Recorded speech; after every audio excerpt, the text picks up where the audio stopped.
ഞാൻ തിരികെ എത്താം. അഡ്വക്കേറ്റ് ബൽദേവ് സച്ചിൻ, കോൺഗ്രസിനെ വിമർശിക്കലല്ല ഇടതുപക്ഷത്തിന്റെ ജയത്തിലേക്കുള്ള പാത എന്ന് മുന്നണി തിരിച്ചറിയുന്നുണ്ടോ ഈ നിമിഷത്തിൽ എന്നുള്ളൊരു ചോദ്യം കൂടിയുണ്ട്. ഞാൻ വരാം. അഡ്വക്കേറ്റ് വസന്ത് തെങ്ങമ്പള്ളി, കോൺഗ്രസ് നേതാവ്. വസന്ത്, പാലക്കാട് തിളക്കമാർന്നൊരു വിജയം കിട്ടുക, അത് കഴിഞ്ഞ് നിലമ്പൂർ തെരഞ്ഞെടുപ്പിലേക്ക് വരുന്നതിനിടയിലുള്ള ആ സമയം, അത് നമുക്കറിയാം, വസന്തിനറിയാം, ഈ കേരളത്തിലെ രാഷ്ട്രീയ പ്രവർത്തകർക്കും ജനങ്ങൾക്കും അറിയാം. ഇടയിലുണ്ടായ ആ പാളയത്തിൽ പടകൾ, അത്തരത്തിലുള്ള പ്രതികരണങ്ങൾ, അത് നിലമ്പൂരിൽ ഇനി ഏതെങ്കിലും തരത്തിൽ അത് പ്രതിഫലിക്കുമോ എന്ന് കരുതി അതുണ്ടായില്ല.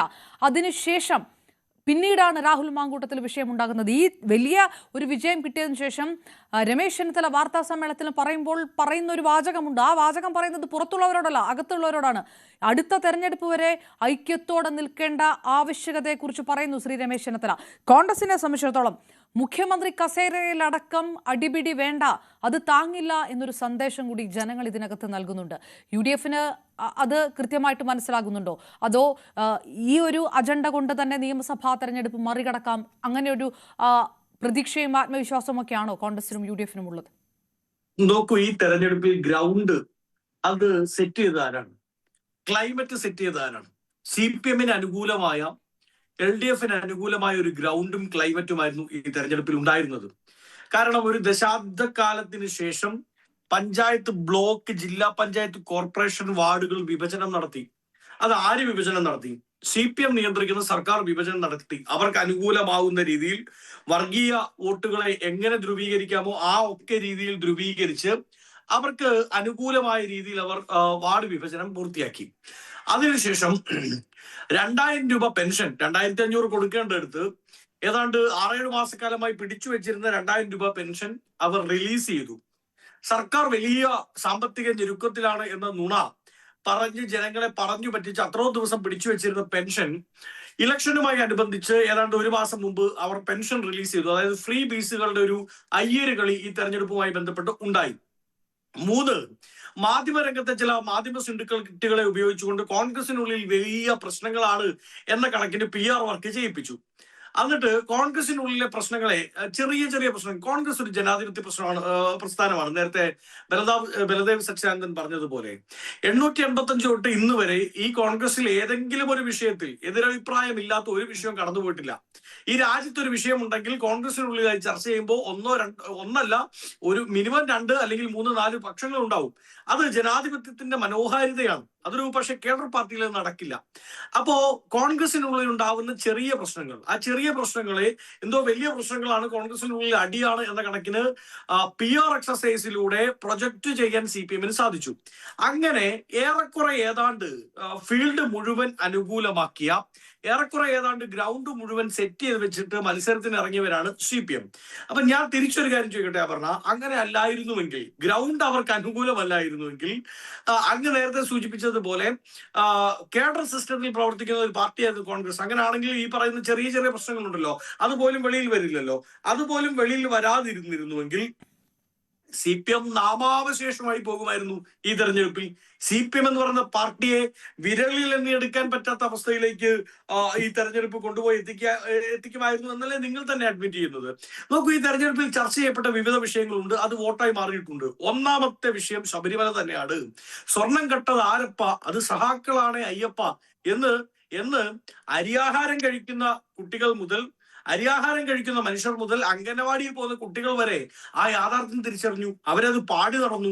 ആ വിഷയം നേരിട്ട് ബാധിച്ചത് വെള്ളാപ്പള്ളി നടേശനെയോ NSSനെയോ ഹിന്ദു സമൂഹത്തെ മാത്രമല്ല. ശബരിമലയിലെ സ്വർണം കട്ടുകൊണ്ടുപോയി എന്ന് പറയുന്നത് ക്രിസ്ത്യാനിയുടെയും പ്രശ്നമായി മാറി, അത് മുസൽമാന്റെയും പ്രശ്നമായി മാറി. കേരളത്തിന്റെ മുഴുവൻ ആത്മാഭിമാനമാണ്. ആ ആത്മാഭിമാനം അടിച്ചോണ്ട് പോയി പൈസ ഉണ്ടാക്കാൻ ശ്രമിച്ചു എന്ന് പറഞ്ഞത് വലിയ പ്രതിസന്ധി ഉണ്ടാക്കി. രണ്ടാമത് ശ്രീ ബലദേവ് സച്ചിദാനന്ദനൊക്കെ ഇപ്പോഴെങ്കിലും തിരിച്ചറിഞ്ഞല്ലോ. അദ്ദേഹം LDF-ലെ കക്ഷി നേതാവായോണ്ടാണ് അദ്ദേഹത്തിന് അത് പറയാൻ പറ്റുന്നത്. CPI അത് വലിയ കാര്യമായി പ്രൊജക്ട് ചെയ്തു. അതായത് RSS-മായി സന്ധി ചെയ്യേണ്ടതേ ഇല്ല എന്ന പാർട്ടി കോൺഗ്രസ് നയങ്ങളെ മുഴുവൻ, പാർട്ടി പ്ലീനറി യോഗങ്ങളുടെ എല്ലാ ബദൽ രേഖകളെയും തള്ളിക്കറഞ്ഞുകൊണ്ട് RSS-മായി രഹസ്യ അജണ്ടയാവാം എന്ന കണക്കിന് PM ശ്രീ നടപ്പിലാക്കാൻ ശ്രമിച്ചു. PM ശ്രീ നടപ്പിലാക്കുന്നതും ഏതെങ്കിലും സീറ്റുകളിലെ സെറ്റിൽമെന്റും തമ്മിൽ വലിയ അന്തരമുണ്ട്. എന്താണെന്നറിയുമോ? ഒരു സീറ്റിൽ, ഇപ്പൊ തൃശ്ശൂർ സീറ്റിൽ CPM BJP ഡീൽ ഉണ്ടായിരുന്നു എന്നാണ് ഞങ്ങളുടെ വാദം. പക്ഷെ അതിനേക്കാൾ അപകടമാണ് ഈ PMC നടപ്പിലാക്കാനുള്ള ഡീൽ. കാരണം PMC എന്ന് പറയുന്നത് വിദ്യാഭ്യാസ മേഖലയിലെ ഒരു പ്രോജക്റ്റ് ആണ്. RSS അല്ലെങ്കിൽ സംഘ് പരിവാർ എല്ലാ കാലത്തും ലക്ഷ്യമിടുന്നത് വിദ്യാഭ്യാസ മേഖലയിലൂടെ അവരുടെ അജണ്ടകളെ, അവരുടെ വിഷയങ്ങളെ പെനിട്രേറ്റ് ചെയ്യാൻ ശ്രമിക്കുക എന്നുള്ളതാണ്. അപ്പൊ PMC നടപ്പിലാക്കിയാൽ കേന്ദ്ര വിദ്യാഭ്യാസ നയവും നടപ്പിലാക്കേണ്ടി വരും. അതായത് കേന്ദ്രം നിയന്ത്രിക്കുന്ന സംഘ് പരിവാറിന് അനുകൂലമായി ചിന്തിക്കുന്ന വിദ്യാഭ്യാസ നയം എവിടെ നടപ്പിലാക്കണം? ഇടതുപക്ഷം, മതനിരപേക്ഷ കേരളം എന്ന് ഇവർ പറയുന്ന കേരളത്തിൽ നടപ്പിലാക്കേണ്ടി വരും. അതായത് ആശയപരമായി RSSന് സംഘ് പരിവാറിന് ആ അടിമത്വം പാർട്ടിയെ കൊണ്ടുപോയി വെപ്പിക്കലായിരുന്നു പിണറായി വിജയൻ ചെയ്തത് എന്നത് പാർട്ടി അണികൾക്കുള്ളിൽ വലിയ ചർച്ചയായി. അതായത് പിണറായിസ്റ്റുകളെല്ലാം മത്സരിക്കാൻ ഇറങ്ങിയപ്പോൾ കമ്മ്യൂണിസ്റ്റുകൾ പിണറായിസ്റ്റുകൾക്ക് വോട്ട് ചെയ്തില്ല. അതാണ് യാഥാർത്ഥ്യം. ഇടതുപക്ഷത്ത് നിൽക്കുന്നവർ CPI അല്ലെങ്കിൽ ഇപ്പോ എന്റെ പ്രിയപ്പെട്ട സ്നേഹിതൻ ബലദേവിന്റെ പാർട്ടി, ആ പാർട്ടി ബലദേവ് വോട്ട് ചെയ്തില്ലാന്നും ഞാൻ പറയില്ല. പക്ഷെ അദ്ദേഹത്തിന്റെ പാർട്ടിയിലെ അണികൾ ചിലയിടങ്ങളിൽ കേരള കോൺഗ്രസ് പോലും, മാണി ഗ്രൂപ്പ് പോലും CPIന് വോട്ട് ചെയ്തില്ല. കാരണം ഈ പറയുന്ന ഇവരുടെ ഇടതുപക്ഷ നയത്തിലുണ്ടായ പൊതുമിനിമം പരിപാടിയിലുണ്ടായ വലിയ വ്യതിചലനം, അതിനൊക്കെ അപ്പുറത്ത് ബാധിച്ചൊരു പ്രശ്നമുണ്ട് അപർണ. അതാണ് ഞാൻ ഏറ്റവും പ്രധാനപ്പെട്ട വിഷയമായി കാണുന്നത്. ഹിന്ദുവിനെയും ക്രിസ്ത്യനെയും മുസൽമാനെയും ജൈനനെയും പാഴ്സിയൊക്കെ ഉണ്ടെങ്കിൽ അവരെയും എല്ലാം നേരിട്ട് ബാധിക്കുന്ന ചില പ്രശ്നങ്ങൾ ഉണ്ടായിരുന്നു. വോട്ട് ചെയ്യാൻ വേണ്ടി ഞാനും അപർണയും വീട് പൂട്ടി ഇറങ്ങുന്നതിന് മുമ്പ് ലൈറ്റ് ഓഫ് ചെയ്യല്ലോ. ആ ലൈറ്റ് ഓഫ് ചെയ്യുമ്പോൾ നമ്മുടെ മുമ്പിലേക്ക് വരുന്ന ഈ സർക്കാരിന്റെ കാലത്ത് വർദ്ധിപ്പിച്ച 350-400% ഇരട്ടി കറണ്ട് ബില്ലുണ്ട്. ഇനി വോട്ട് ചെയ്യാൻ വേണ്ടി കാർ എടുത്ത് വെളിയിലേക്ക് പോയാൽ പെട്രോൾ അടിക്കുമ്പോൾ സംസ്ഥാന സർക്കാർ വിഴുങ്ങുന്ന ടാക്സ് ഇനത്തിന്റെ വലിയ വർധനമുണ്ട്. ഇനി കാർ എടുക്കാൻ പറ്റിയില്ല, നമ്മൾ ഒരു ഓട്ടോ പിടിച്ചാൽ ആ ഓട്ടോറിക്ഷ പെർമിറ്റ് 450% വർദ്ധിപ്പിച്ചത്. അപർണയുടെയും എന്റെയും വീട്ടിൽ നമ്മൾ നാളെ ഈ മഴക്കാലമൊക്കെ വരുമ്പോ കുറച്ച് തുണി വിരിക്കാൻ വേണ്ടി മോളിൽ 4 പടുത വലിച്ചു കിട്ടിയാൽ ഈ സർക്കാരിന് ലക്ഷറി ടാക്സ് കൊടുക്കണം. ലക്ഷറി ടാക്സ്, മനസ്സിലായോ? അങ്ങനെ ജനത്തെ നേരിട്ട് ബാധിക്കുന്ന, ഹിന്ദുവാണോ ക്രിസ്ത്യനാണോ മുസൽമാനാണോ എന്ന് വേർതിരിവില്ലാതെ മലയാളികളെ മുഴുവൻ അവരുടെ ജീവിതത്തെ ദുസ്സഹമാക്കുന്ന രീതിയിൽ അടിസ്ഥാനപരമായി ബാധിക്കുന്ന വലിയ ജനകീയ പ്രശ്നങ്ങൾ ഉണ്ടായിരുന്നു. മാവേലി സ്റ്റോറിൽ ഓണക്കാലത്ത് മഹാബലി വരുന്ന സമയത്ത് മാത്രം പോലും അവിടെ സാധനങ്ങൾ എത്തുന്നുണ്ടായിരുന്നില്ല. റേഷൻ കടയിൽ എലിയും ഖജനാവിൽ പൂച്ചയും പറ്റിയിറക്കിയാണ് എന്ന യാഥാർത്ഥ്യം ജനം തിരിച്ചറിഞ്ഞു. അങ്ങനെ ജനങ്ങളെ നേരിട്ട് ബാധിക്കുന്ന 1 ഡസൻ പ്രശ്നങ്ങൾ, ആ പ്രശ്നങ്ങൾ ബാധിച്ചു. രാഹുൽ മാങ്കൂട്ടം പ്രശ്നം ബാധിച്ചില്ലേ? ഞാൻ 10 സെക്കൻഡ് നിർത്താം. രാഹുൽ മാങ്കൂട്ടം വിഷയം ബാധിച്ചു, ദിലീപിന്റെ വിഷയവും ബാധിച്ചു. എങ്ങനെ ബാധിച്ചെന്നറിയാമോ? രാഹുൽ മാങ്കൂട്ടം വിഷയം വന്നപ്പോ കോൺഗ്രസ് കേരളത്തിന്റെ പൊതുമനസാക്ഷിയുടെ മുമ്പിൽ ഒരു പുതിയ ബെഞ്ച് മാർക്ക് വെച്ചു. ഞങ്ങൾ അയാളെ പുറത്താക്കി. അത് പുറത്താക്കിയ ശേഷവും അയ്യോ നിങ്ങൾ അങ്ങനല്ലേ ഇങ്ങനല്ലേ എന്ന് പറഞ്ഞ് മെഴുകുന്നത്, ഒരു ന്യൂജൻ ഭാഷയിൽ പറഞ്ഞാൽ മെഴുകുന്ന CPM നേതാക്കളെ ജനം അവജ്ഞയോടെ പുച്ഛിച്ചു കളഞ്ഞു. എന്നിട്ട് ജനം അവരോട് ചോദിച്ചു, മുകേഷിനെ എന്താ പുറത്താക്കാത്തത്?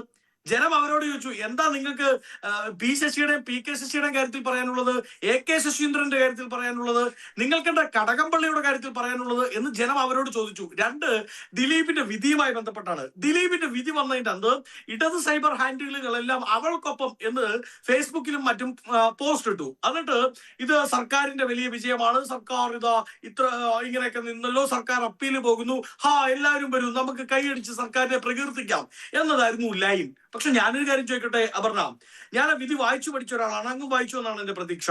നോക്കൂ, അവിടെ ദിലീപിന്റെ അഭിഭാഷകരുടെ ബേസിക് ഡിഫൻസ് എന്ന് പറയുന്നത് 1-8 പ്രതികൾ തമ്മിൽ ബന്ധമില്ല എന്നുള്ളതാണ്. അതായത് പൾസർ സുനിയും ദിലീപും തമ്മിൽ ബന്ധമില്ല എന്നുള്ളതാണ്. പക്ഷെ ആ ബന്ധം തെളിയിക്കാൻ പറ്റുന്ന ചിത്രങ്ങൾ ഇപ്പൊ അപർണ അവിടെ നിന്ന് ഫോണിൽ തെരഞ്ഞാൽ 1000 അങ്ങേക്ക് കിട്ടും, എനിക്കും കിട്ടും.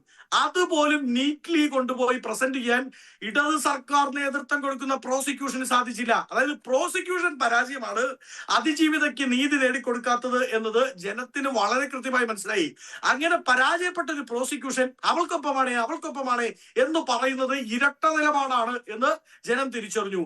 അങ്ങനെ ചുരുക്കി പറഞ്ഞാൽ സമസ്ത മേഖലയിലും പരാജയപ്പെട്ട ഒരു സർക്കാർ, ആ സർക്കാരിന്റെ പ്രതിനിധികൾ ആരും വോട്ട് ചോദിച്ചു വരേണ്ട എന്ന്. അല്ല ശരി വസന്ത്, ഞാൻ ചോദിക്കാൻ വെച്ച ചോദ്യം ഉണ്ട്, ഞാൻ അത് അടുത്ത റൗണ്ടിൽ ചോദിക്കാം. കോൺഗ്രസിനോടുള്ള സ്നേഹം കൊണ്ടാണോ അതോ ഇടതുപക്ഷത്തോടുള്ള ദേഷ്യം കൊണ്ടാണോ ഈ വോട്ടും വിജയം ഉണ്ടായത് എന്നുള്ളൊരു ചോദ്യമുണ്ട്. അത് കൊണ്ടുകൂടിയാണ് തിരുവനന്തപുരത്ത് BJP-യുടെ ഒരു ചരിത്ര എൻട്രി ഉണ്ടാവുകയും ചെയ്തിരിക്കുന്നത്. ഞാൻ ആ ഒരു ഇതിലേക്ക് കൂടെ വരാം. P. ശ്യാംരാജ് കൂടി BJP നേതാവ് നമുക്കൊപ്പം ചേരുന്നു.